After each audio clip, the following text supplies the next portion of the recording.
Why, hello, everyone. It's time for a show. It is time for that show. I've been on the phone with the state of California all morning trying to figure out why they're trying to seize assets from me, despite me paying bills for the last couple months on something that they don't seem to have record of. I'm in a great mood. For the look of it, you've been on the phone with them a lot more than they've been on the phone with you. Yeah. Here, I've been on hold for 20 minutes, and then they say, actually, we're not going to be able to get to your call. Give us a time, and we'll call you back. And then they call me back 5 minutes before the show starts, and they put me back on hold.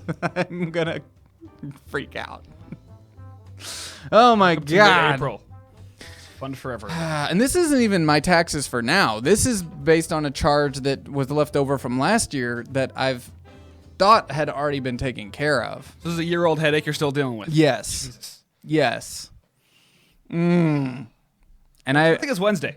It's a good thing I work 16 hours a day and cannot afford to do my own taxes or even have time to think about it. I don't know how people that run their own companies get anything done. Hire accountants. Yeah, see, I don't make enough money to do that. No, you don't. So you don't get anything done. That's the answer. Don't make enough money to hire somebody to do my taxes or to have an assistant, but still working 16 hours a day, 7 days a week. To bring you guys entertainment while my life crumbles around me, let's talk about comic books, because this will make me happy. Comic books. That's what comic books are for. That's We're what they're taking for. you out of your life and just being happy in somebody else. You're on the right. Comic book day. Oh, God. Oh, yep, there was the theme song, apparently. We have a theme song song now. So what came out this week? we have a short show this week, this Wednesday. Guys, every Wednesday from here on out, Scott's going to be joining me to talk about comic books. He's going to stick around after Easter eggs, and it's going to be great. Can't get rid of me. Vive controller update. I fixed it. Let's not talk about other things that stress me out. Moving on. Darth Vader number 19 is the #1 subscribed to book. Actually, I guess I should set up the show a little bit better before we just go into it. I know we have a short show today. We've only got an hour because after this is the BattleTech Q&A, which is once a month on the channel until the game comes out. So this is our comic book day. We talk about comics and stuff. This day brought to you by Alter Ego Comics here in the Crossroads, right down the street, right over there. It's a good little comic shop. Yep. It's not even that little. Yeah, it's nice. It's good. I like it. You know what my favorite thing about them? They bag and board every single book for free. Really? Yeah. Every book on the shelf is bag and boarded. Nice. Should always bag and board your books, because you never know what's going to happen. Every one of them. It's like, I'm used to like Golden Apple and other places in LA that are like, no, that's going to be like 35 to 40 cents per bag and board. And I'm like, fucking shit, man. Adds up. Yeah. Adds up. So, Alter Ego has built this wonderful website called sublist.alteregocollectibles.com, and it is a really cool thing because it shows you what is the most subscribed to books at the store, and it's a really great way to see what's popular here locally as well as what's popular in the rest of the country, and they give you nice graphics and all that stuff, and makes it really easy for us to report on what's coming out today. Killer website. It's pretty rad.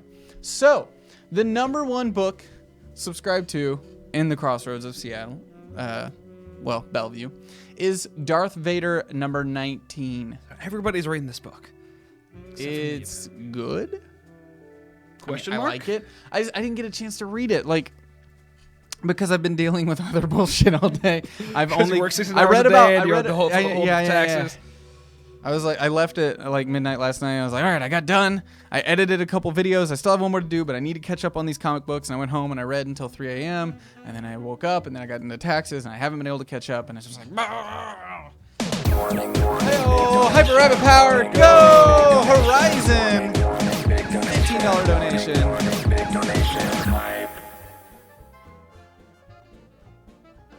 Tonight on Corporate Sins, Elsie gets a job at a fashion magazine, but can she juggle career with her love life? The cross-applied secretary returns as the BFF in a new episode of Corporate Sins. Brought to you by #Horizon, we know what you need. That was a nice long message. That was good. That was a pretty long one. Good little promo. So I read about 5 or 6 of the books that are coming out, and I'll give my opinions on them when we get to them. But I have not read Darth Vader number 19. I actually don't even know. I haven't, unfortunately, been able to catch up on this current storyline. I finished the last storyline, but I'm unaware of what's going on right now.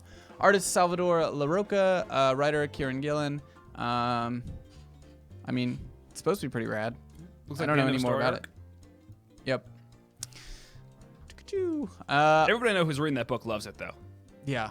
Well, this is an example of a book everyone is reading. I'm actually surprised Darth Vader beat this week because it's usually the most subscribed to book on their list when it comes out. Monstrous, number 5. The art's beautiful, not my thing. Yeah, I read the first issue and like I really liked it and I was grabbed by it, but I just found for some reason reading the second issue I was like, all right, I've got this world now, but I don't care that much about it. But it's so pretty. The art's beautiful. I will say that it is internet fire. Like, it is built for the internet generation and the Tumblr world. Like, I mean, there's talking cats. There's like lots of human-animal hybrids. Human-animal hybrids. Lots of very, very strong female protagonists, which isn't a bad thing. I'm not saying it's a bad thing. I'm just saying it feels like it's a book. Hyper Rabbit Power, go! It has that feeling. Oh, paradigm shift. Hashtag Evo loves you, and we don't care if it makes you uncomfortable. Take it, Zach. Cool, taking it. I respect that you have an opinion. So, it feels like it was like a by the numbers book of like, here's everything that's currently really, really, really like popular, but and at least from the setup, but then the art is so unique and original that it does transcend that a little bit, and it is really, really beautiful. Just not my thing. I'm not really big into fantasy. Yeah, it's like the story, it has, it's definitely got a compelling story, and it feels like it's going to be pretty epic, but it's like, I have this problem with things like steampunk in general, where the attraction feels like it should be the world, and yeah, like, it's a fantasy world, and if you're into that kind of thing, then you're going to find a good story here, it seems, but if you're not into that good thing, it's not going to grab you and make you like fantasy all of a sudden. Yeah, it's true. It's true. It didn't convert me, that's for sure. But, and now Sana Takeda is now a name. Anything else that her name is on, I'm going to at least pick up the first issue. Yeah. Because the art is so great. The art is really, really great. The number 3 most subscribed to book in the Crossroads. Apparently, a lot of bronies at Microsoft we've already discussed. Definitely. Yeah, always. My Little Pony, Friendship is Magic, number 41. It's really important issue, number 41. Rainbow Dash's Very Bad Day. A good day turns bad and Dash can't shake her bad mood. Before long, it affects all those around her. What can cure this case of the grumpies? They got 41 issues into a series and still have like those basic sitcom plots. Somebody's sad today, and here's what happened. That's how they do it. How do you think Archie did it? That's not a bad point. You find a formula. Archie did that for like 60 years. Still doing it, man. You find a formula that works. That's why TV shows still do it. That's like I mentioned sitcoms, didn't I? That's every one of them. Find that formula and repeat it. Now, did I see you reading this one? I was flipping through it. Full disclosure, I live up in Bellingham. For those of you who know the Seattle area, it's pretty far north. So I have to come down here before my comic shop opens. So I get here and I only have so much time to read a few things in the morning. So I didn't have time to read this, but it was supposed to come out in December. I've been waiting for this book. It was supposed to come out before the Force Awakens, as part of that whole Road to the Force Awakens thing with the Greg Rucka book. This is instead it came out by the way. C-3PO. C-3PO series by James Robinson, who's cool. He wrote Airboy, which is awesome. The art looks really neat. I just sort of funny booked my way through it, but art is a lot darker than I expected it to be for the C-3PO book. Yeah. Minker wants us to let everybody know the first 5 issues of the new Doctor Strange run by Jason Aaron are on Comixology for 50% off today if you use the code MAGIC. Ooh. Just the code MAGIC. I would suggest picking those up. You get Doctor Strange with an axe. Cool. I do feel like, should we watch the Doctor Strange teaser after we talk for a little bit? Because it came out last night. It's not a bad idea. It's not a bad idea. It was pretty cool. I felt like immediately in my head I was like, Dr. Inception Begins. Yeah. It was like a mix of Inception and Batman Begins for me. Basically, it was imitating Christopher Nolan all over the place for me. But Kevin Feige, the way he talks about Doctor Strange, there's actually a quote of him somewhere talking about it like he's taking comic books are taking credit for all of like the 70s and the 60s. He's like, there was like Doctor Strange and then there was psychedelic stuff, which I'm pretty sure it went the other way around. Yeah, I'm pretty sure it went the other way around. But he's so into the psychedelic nature of Doctor Strange, like that to him, it's not even the magic thing; it's the psychedelic thing. So, like, I'm glad to see that come through. That it's not going to be, just Ant-Man, but with magic. which is kind of what I was expecting before the trailer. Yeah. But yeah, after we get through this, we should totally talk about it. Yeah, for 'cause sure. We're already getting started. Heyo, Hyper Rabbit Power, Power, go! Hashtag as technology respects that you have a pony and Zac. Keep up the good sarcastic work. I will keep up the good sarcastic work. Most definitely. We have Spider-Gwen number 7, the Spider-Women crossover. I really enjoyed the writing on the first Spider-Women crossover. I unfortunately did not have time to read this last night. I love Latour and Bengal, so I'm gonna read it. I just didn't get a chance to last night. I was going to this morning. Did not. That's just unfortunate because I think I'm gonna really like this crossover. Trapped on Earth 65, Spider-Gwen, Jessica Drew, and Spider-Woman search for a way to get Jessica home. Along the way, Jessica gets a tour of Gwen's life and meets the Mary Janes, which is Gwen's band.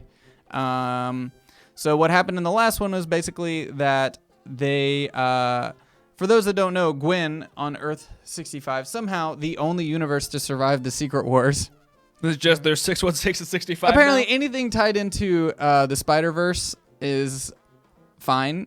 But every other universe got destroyed. So anything that was a part of the big spider crossover that Dan Slott wrote is still somehow now untouched by Secret Wars. Well, at the end of Secret Wars, I did feel like they were kind of saying Reed Richards is just rebuilding the multiverse. That's true. They did say that. They did say he was rebuilding the multiverse. I felt like so little changed at the end. Like, to me, I was like, oh, the multiverse is still there because Reed Richards is putting it back the way it was before Doom undid it. Yeah. So maybe that's what happened. Maybe that's what happened. Maybe it's just these two, and then from here we'll make more. But she still has her like translocator left over from the whole spider thing. So she often goes to our Earth and will just get like coffee with Jessica and Spider-Woman. And in this instance, she came over and was like, we want to go to this restaurant or whatever. And she's like, well, the best one is back on my Earth. So her and Silk all came back to Gwen's Earth, and someone had been tracking Gwen Stacy and set up a situation where she had to put her bag down and they all had to go fight this villain. And then they snuck in and stole her universe translocator.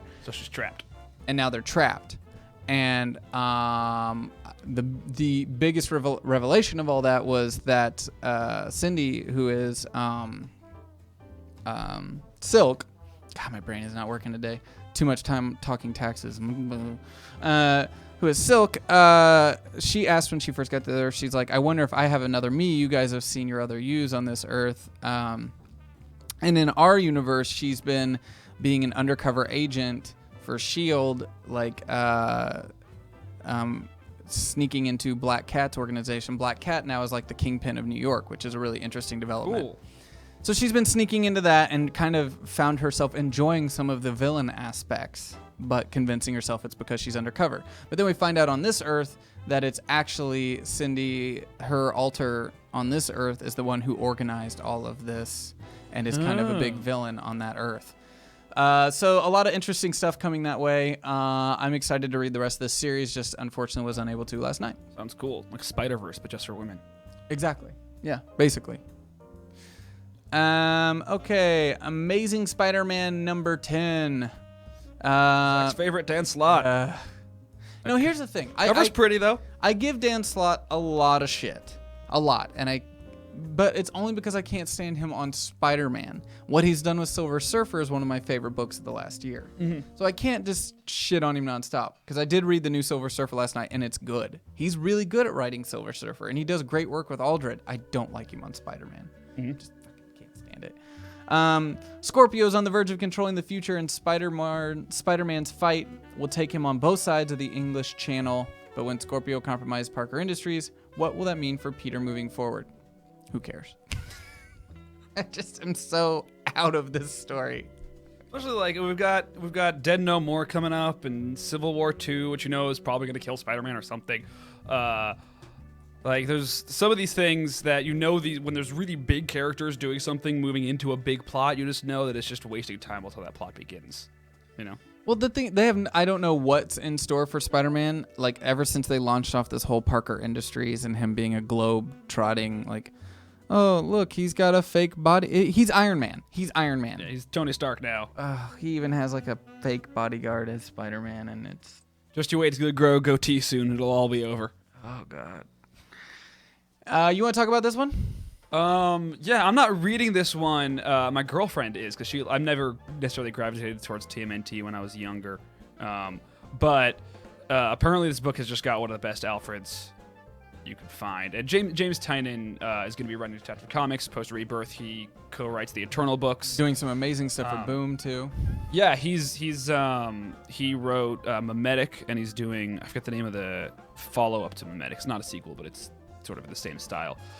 Which Memetic is a 3-issue series about the warfare by memes, and it's fucking creepy. Speaking of Boom, I forgot. I'll be right back. Keep talking about this. Yeah. James Tynan wrote this book called Memetic, which it's about this meme, like your granted good guy, whatever, good guy Greg, or your animal meme, and it's of this like sloth with like a target behind it, that when you see it, you get this intense feeling of euphoria, and then 24 hours later, your eyes bleed and you die.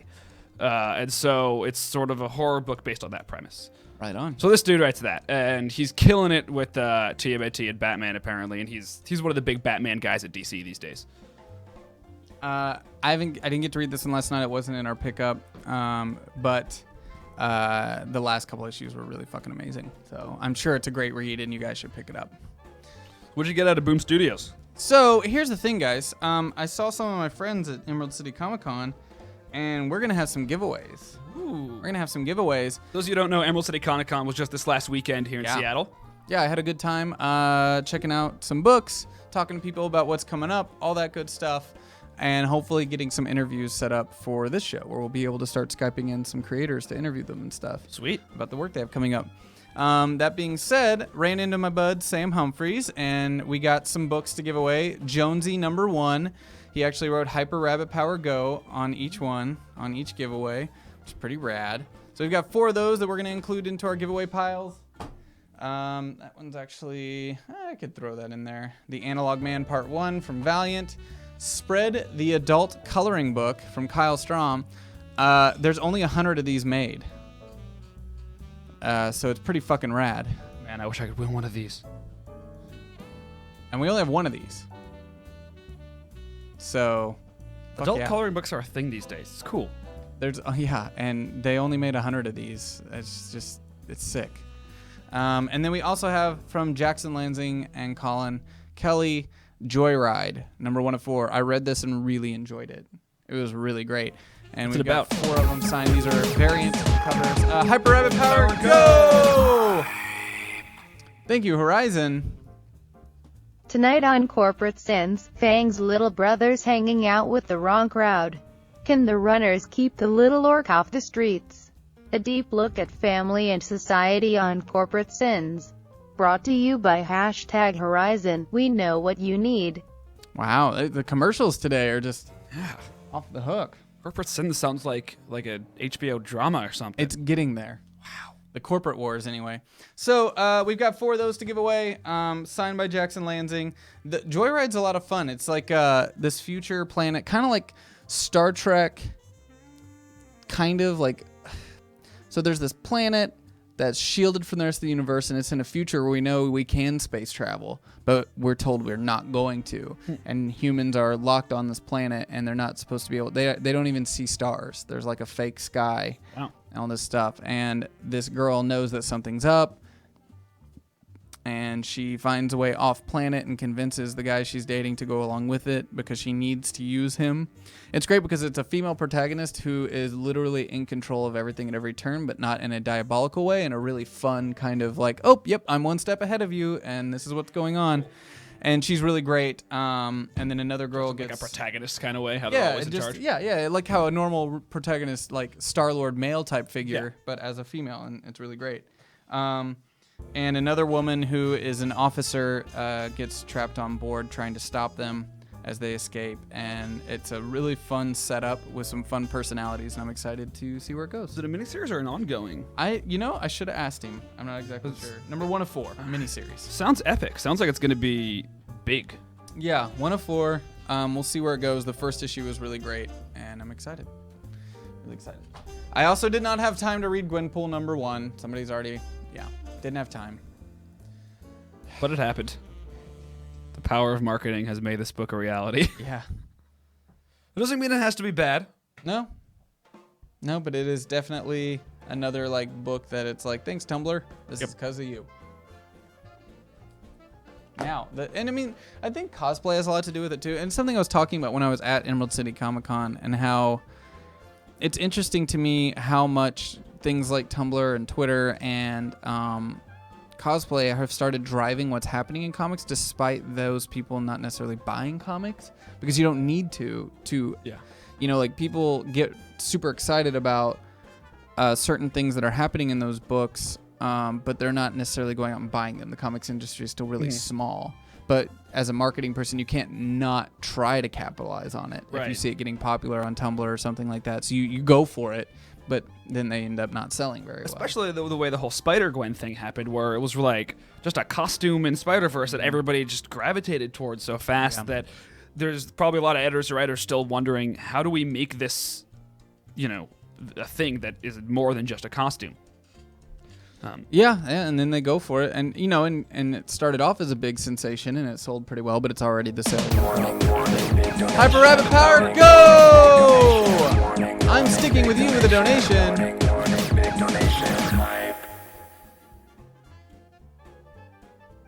Hashtag Evo just that, nothing else really, not much to add.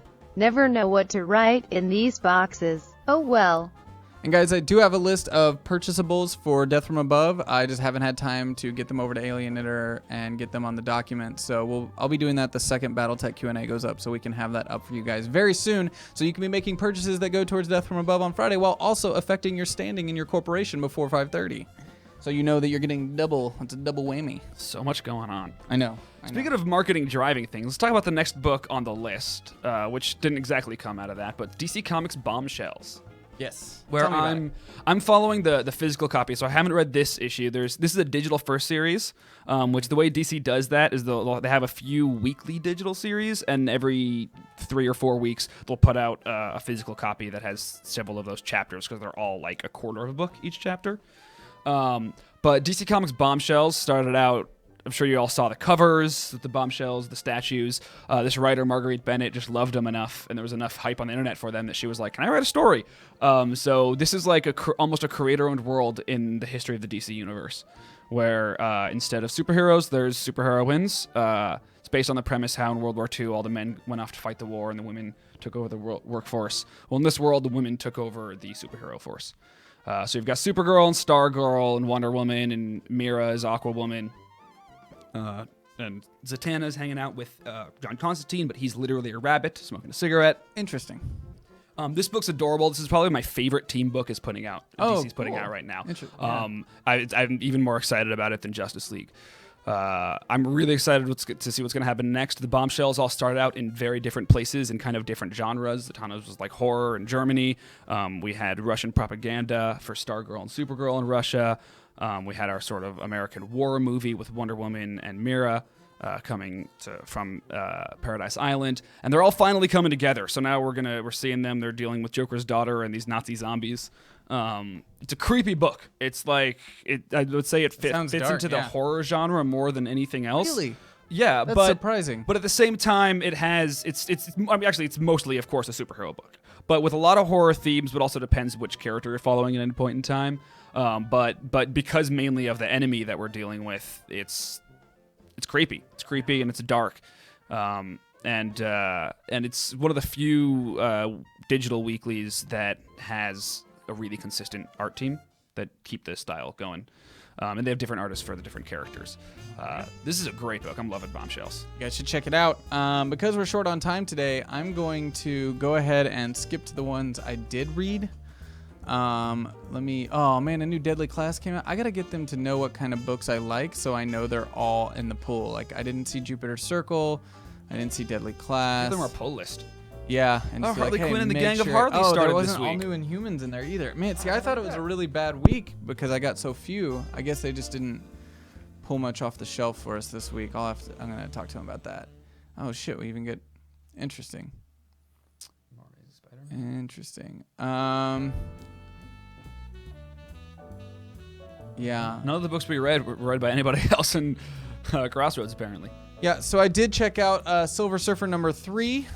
This one was pretty great. If you haven't been following Dan Slott and Aldred's, both the Aldreds, the couple, doing color and art on this, you should be. It's one of the most creative and fun books that Marvel's putting out right now. It's basically Doctor Who, but Doctor Who done well for comics. You know, Doctor Who TV show is great in its own right. The comic book, meh, not so much. But this is like a good version of that, with Silver Surfer's strange philosophy on life and when to get involved and when not to get involved. And in this instance, his ex-lover from the planet that was destroyed so many years ago shows up on Earth and is trying to convert Earth culture into the culture of their past planet that Galactus had destroyed. And he actually stands with Earth in this instance against his past love. And it's just a fun read. The art is absolutely beautiful, and all of these, Aldred's art is so cool. I love it. That's the kind of book you gotta like prepare yourself to read. Sometimes you're like, oh, it's a superhero book. I can just read this in like 10 minutes and go do my thing. Not this book. Book's good. intense. It's a good time. I also checked out Mockingbird number 2. Okay, this Mockingbird book, let me see if it's even on the list. It should be. What's really upsetting is that a lot of people aren't talking about it because they think it's just going to be a standard. Wow, it's not. God, there's a lot of books out. I've got such a small list. Definitely, my first thought with it was probably a lot of people like me are wrong about this. Oh, they're giving Mockingbird a spinoff on TV, and this is why this comic book's happening. No. It's not like Agents of S.H.I.E.L.D.? Holy shit, no. Did you read number 1? No. It's basically a puzzle box in comic book form. It's a puzzle.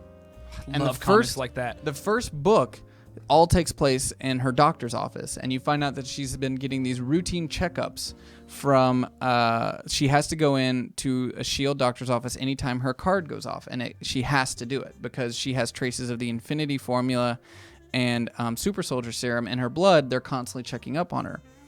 The book jumps forward in time from the start of her appointments and her showing up, so it's kind of like there's a camera in that room and you see all the different times, and each time she shows up she's in a different she's in a different outfit, and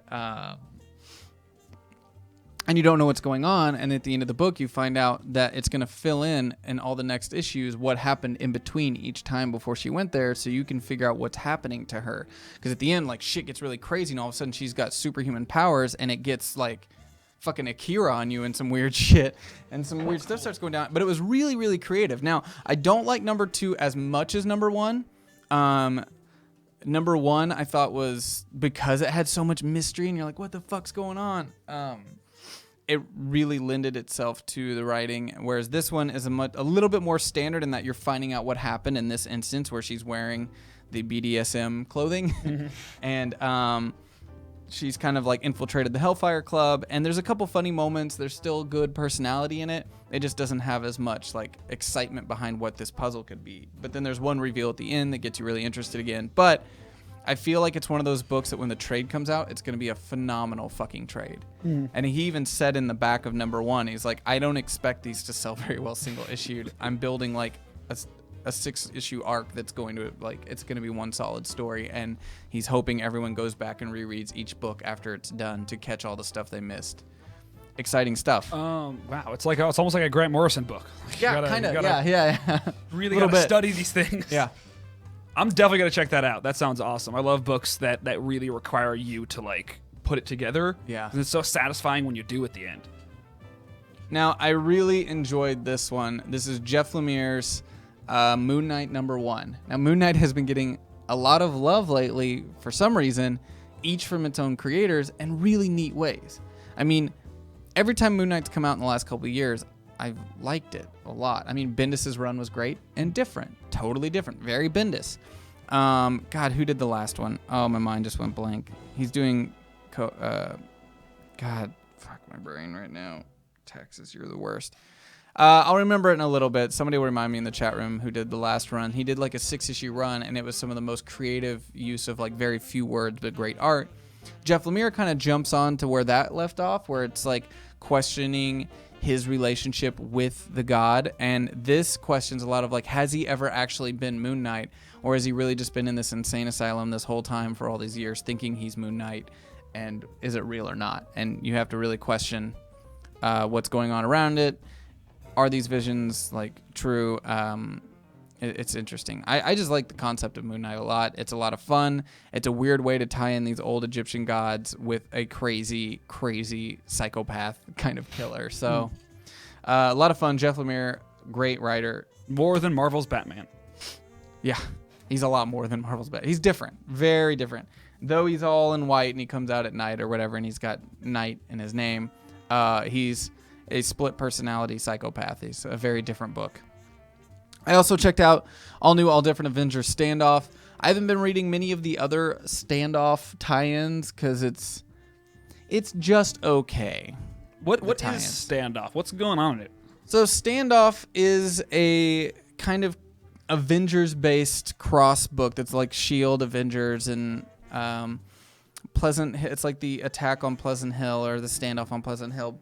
Basically, S.H.I.E.L.D. had been secretly using a cosmic cube to house supervillains in a town and make them believe that they're normal citizens and they're just doing work. So it's kind of like a concentration camp for supervillains. Right. But secretly under S.H.I.E.L.D.'s supervision. But they tricked this young girl into being the one controlling the cosmic cube with her powers. Or it's like the girl turns into the cosmic cube. I don't fucking know. Warren Ellis. Yeah. Thank you, Maker. Warren Ellis. Jesus Christ. Should have remembered Warren Ellis. Anyway. You never know whether or not he's working for Marvel, though. I know, right? So the premise is kind of like the Avengers start finding out that something weird's going on. They're investigating, and then both different teams of the Avengers kind of have a battle, blah, blah, blah.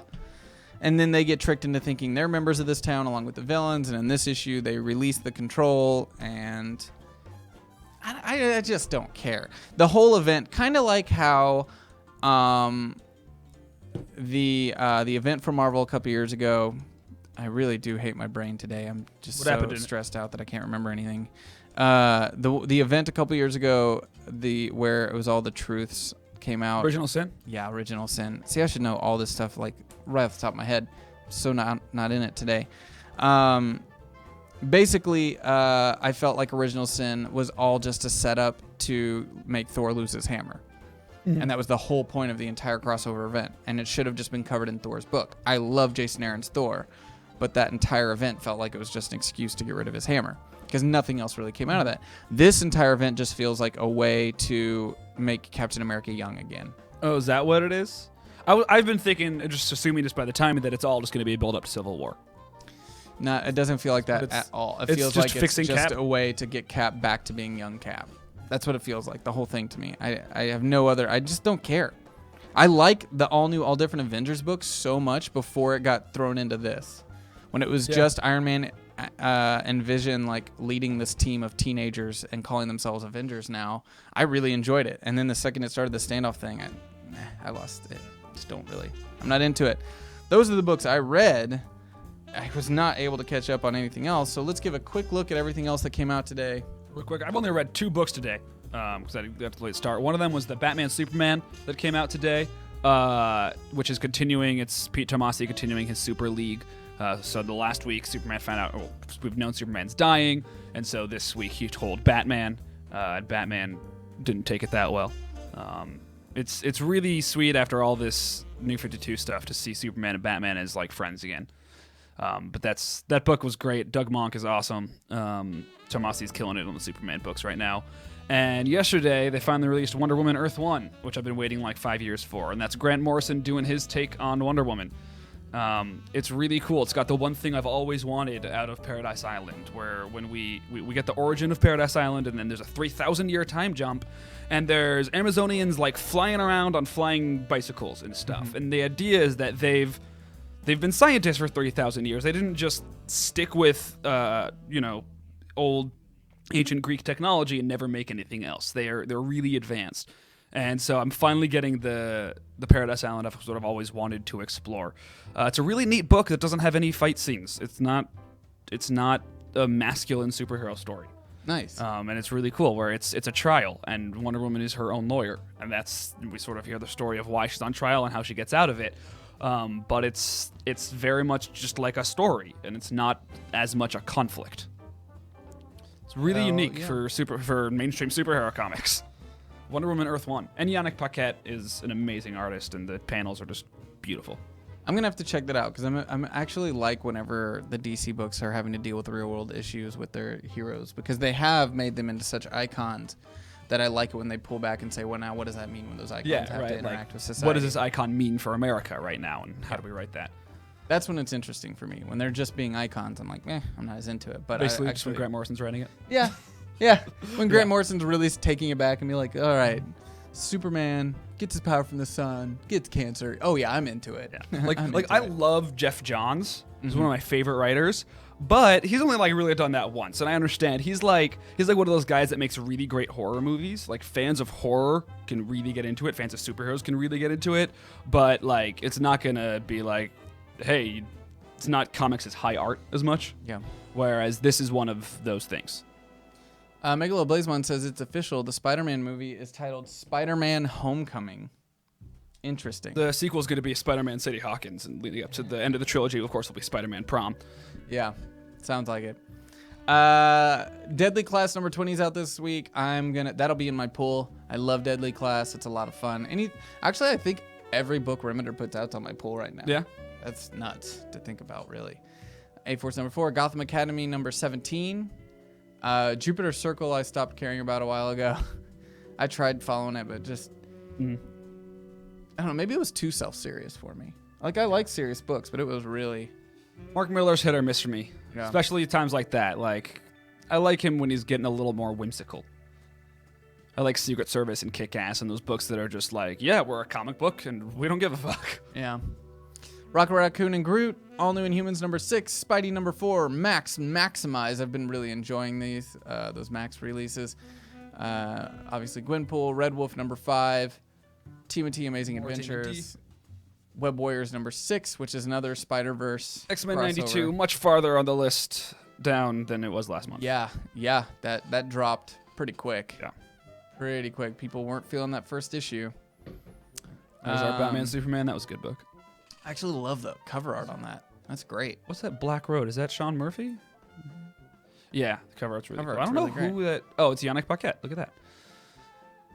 Gary Brown and Brian Wood. Black Road number 1. I'm going to have to check this out. This is the new Gary Brown and Brian Wood book. They did The Massive, which is fantastic. Meet Magnus the Black, neither clean nor sober, neither Christian nor pagan, but a man true to his word. When a ranking official under his care is brutally murdered, he's prepared to hunt killers to the frozen tip of Norway. Religious war be damned, Northlanders creator Brian Wood returns to the Viking genre along with artist Gary Brown. So we got Vikings and shit. Cool. I'm down. Check that out. I love Brian Wood. He's great. Harrow County, Spawn number 262. Damn. Abe Sapien number 32, Autumnlands, Tooth and Claw number 10, Drifter number 10, Graduate. Number 4. I have not heard of that one at all, actually. Heartthrob number 1, that one was they gave that to us, I just did not have time to read it. Got to find a way to actually read these. I don't think I know any of the names on this book. If you're going to be doing this with me on Wednesdays, how far away do you live from here? Is it a drive? It's a drive. Shit. I'm going to say, I could have you come by on Tuesdays and take books that you want to read. Let's see. A couple of these are duplicating on the list here. Oh man, Archer and Armstrong number 2. I really wanted to read that one. That'll be on my pool, guys. Currently, Archer is inside Armstrong's bag, his bag of holding that has its own society within it, and demons and everything else. I'm excited. And Archer's sister is betraying him and going in to steal what's inside the bag. So that should be interesting. Mercury Heat number 9, Negative Space number 4, RRH number 6. There's a couple I've never heard of right in a row there. And let's see if we've got anything else on this list that I think everybody should check out. Jonesy number 1? Yeah, Jonesy number 1. We've got copies right here. Bam. Let's give you a rundown of it. Not yet. I'm going to. Jonesy number 1 from Boom Entertainment. Jonesy is a comic about love that makes us swoon. Sam Humphries is the writer on it, he's one of my favorite writers. He's very whimsical. He's currently writing Weird World for Marvel, which I also read, but that was not from this week. That was me catching up on books I missed. He's going to be taking over Green Lantern soon. Oh, really? That'll be interesting. He writes weird stuff really well. Madcap shenanigans, friendship, pals, being a teenager, and finding out who you are with a Teen Cupid twist. If you like giant days, dig adorable romance stories, or just want to smile from ear to ear after reading the comic, you'll fall in love with Jonesy. Jonesy is a cool dork, whatever. It's great. You should check it out. Basically, these giveaways will go into our big giveaway packs. We'll be doing the next giveaway at 800 subscribers, and we're going to throw in a signed Joyride, a signed Jonesy, and we'll throw in a bunch of other board games and everything else. Every 100 subscribers, we do a massive giveaway that we ship out. We can only afford to do shipping stuff every 100. If we could afford more, we'd do it because we love giving away stuff to you guys. That's why we do Steam Keys every 5 subscribers if it happens in the middle of a show. Boom. So I think we need to watch that trailer because we're running out of time. Oh, yeah. The So- Doctor. Pulling over to the Doctor Strange trailer, I wanted to let everybody know that we released a new How to Play Shadowrun video up on YouTube today. And, Dynamite segue. yeah, I guess. I wanted to let everybody know that we picked a winner from last week, and the winner is Toadcoder. So let's let Toadcoder know he is the winner of the Shadowrun giveaway from the YouTube comments. So if you guys like those videos, make sure you comment on them, ask Lauren questions, dive deeper into the Shadowrun universe, and we'll be doing a giveaway every week for those videos. All right, let's pull this baby up. Get HD, volume up. All right.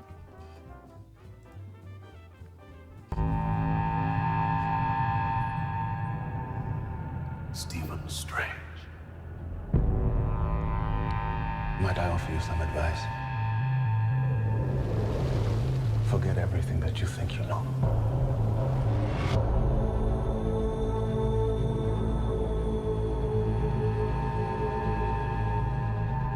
You're a man looking at the world through a keyhole. You've spent your life trying to widen it. Your work saved the lives of thousands. What if I told you that reality is one of many? I don't believe in fairy tales about chakras or energy or the power of belief. You wonder what I see in your future? Possibility.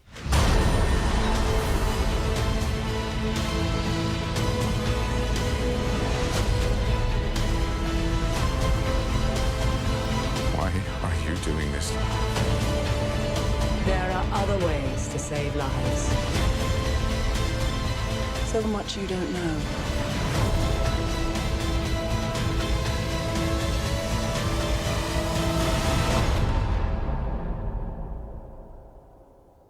Teach me.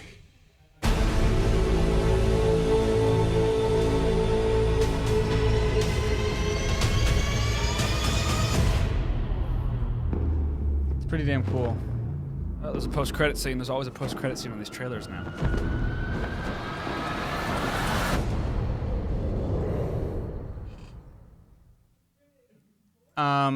So that's pretty baller. Yeah, it's gonna be a movie. Right off the bat, yeah, Marvel made an Inception sequel, and then somebody said Batman Begins. Right, I was exactly correct when I said exactly what you said before we started. It I just said- looked like Inception and Batman Begins. it's Strange Inception Begins, or Doctor Inception Begins. Which, granted, since I've seen Inception, I've been kind of waiting for people to recreate that whole city on top of a city. Oh, really? Like, I'm surprised it took this long for that to be in a big movie. That being said, right off the bat, I can tell that that's the best cinematography Marvel's had in a movie yet. Yeah. Which is exciting for me because usually their cinematography is a little like too politically correct. That's Yeah, not the it's right all- word for it. it's It's just almost it's like- very like it's like very TV filming. Yeah, it's just like, okay, you're over here, you're over here. Let's not break the Here's our 180 degree rule. blocking. Let's yeah. get home. Here's our blocking. Here's our very like overly lit high key scenes. Man, Ant-Man would have been so good if Guardians Rights had took good out. stuff, but it was still a little more stagey than I like, and yet that looked really like legit. There were some shots and I was like, oh fuck yeah, about time, Marvel, let's do this shit. I'm also excited about, like, with Cumberbatch entering the game now, we have a new best actor in the Marvel field. Like, he's Chris Evans and Hemsworth, and they're all really good, but Robert Downey Jr. has been kind of carrying the torch as far as, like, pure raw acting talent goes. I think Cumberbatch will sort of be the new one. I think this is also going to set up, like, after Infinity War, when we're done with Cosmic, Magic is next. I don't know. I keep hearing about his American accent. A lot of people talk about his American accent. It didn't bother me at all. I just was like, I think he's doing fine. Well, I'll save my judgment on that till the movie. But, you know, it's all good. It's all good. I think it's gonna be good. Who do you think Rachel McAdams is gonna be? I don't know.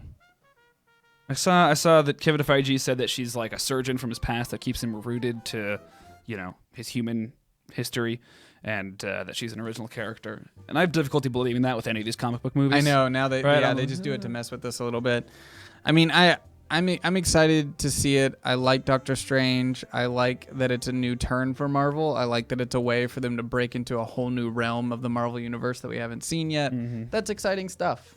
Yeah. Exciting stuff. We still don't know who Mads Mikkelsen's playing. We've seen the villain. We don't know who it is. Mads Mikkelsen's such a great villain. All right. Well, that's pretty much all we have time for. I think it's going to be good. Unfortunately. I'm not thrilled about Tilda Swinton in the cultural appropriation role. I don't know if that's cultural appropriation. You're talking about Tilda Swinton. You're also talking about the ancient one, which is not necessarily a race or gender. That's sort of the point. You're talking about fucking Tilda Swinton, who is acting fucking chops, man. See, I would believe the whole night nurse theory for Rachel McAdams if we didn't have a night nurse in Daredevil already. Yeah. We've already got our night nurse. Strike Manta is now following. Thank you for the follow. But that's pretty much all we have time for today. We got to clear out and let the BattleTech guys get in here. Yeah. They're going to be doing a Q&A about the Kickstarter, and then we'll be right back with watching paint dry after the BattleTech Kickstarter update and Q&A. So, yeah. Let's do it. It'll be a good day. Let's do it. Joe, go to that intro vid or video, whatever, the Hypno Rabbit, and we'll be right back, guys.